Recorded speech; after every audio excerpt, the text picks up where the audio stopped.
৬ বছর ধরে বিকল বরিশালের শেরেবাংলা মেডিকেল কলেজ হাসপাতালের চক্ষু বিভাগের অত্যাধুনিক ল্যাসিক মেশিনটি। চোখের ছানি অপারেশনের ফ্যাকো মেশিনও ৭ মাসের বেশি সময় ধরে অকেজো।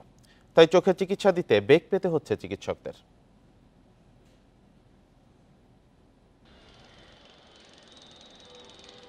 বরিশালের শেরেবাংলা মেডিকেল কলেজ হাসপাতালের চক্ষু বিভাগে ল্যাসিক মেশিন সংযোজন হয় ২০১৪ সালে। ২০১৯ সালে মেশিনটি বিকল হয়ে যাওয়ার পর থেকে ল্যাসিক মেশিনের সুবিধা বঞ্চিত রোগীরা। আর চোখের ছানি অপারেশনের ফ্যাকো মেশিনটি অকেজো গত বছরের জুন থেকে। আমরা গরিব মানুষ, আমাদের তো অত টাকা খরচা করে ছানি অপারেশন করা সম্ভব না।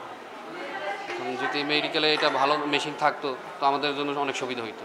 অপারেশন আমি শুনছি নাকি হাতে অপারেশন করে, তো আমার একটু ভয় লাগতেছে। চিকিৎসকরা বলছেন ল্যাসিক ও ফ্যাকো মেশিন অকার্যকর থাকায় রোগীদের কাঙ্ক্ষিত সেবা দিতে পারছেন না তারা।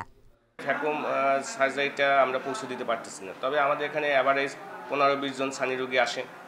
তো আমরা সেটা নর্মাল ওইটা আগে যে কনভেনশনাল যে পদ্ধতি ছিল সেই পদ্ধতিতে আমরা অপারেশন করে দিচ্ছি। হাসপাতাল কর্তৃপক্ষ জানিয়েছে ল্যাসিক মেশিনটি আর চালু করা সম্ভব নয়, তবে দ্রুত ফ্যাকো মেশিনটি চালুর উদ্যোগের কথা জানিয়েছে কর্তৃপক্ষ।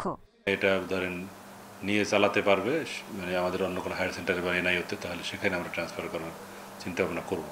আর একটা হলো যে ফ্যাকো মেশিন, সেটা তো ফ্যাকো মেশিনতে আমাদের অনেক ফ্যাকো হয়েছে। বর্তমানে আমাদের ক্যাসেট নেই, ক্যাসেট চলে আসবে কিছুদিনের মধ্যে, আসলে নতুন করে চালু হবে।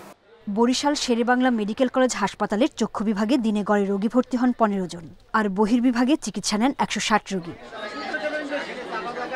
Independent news.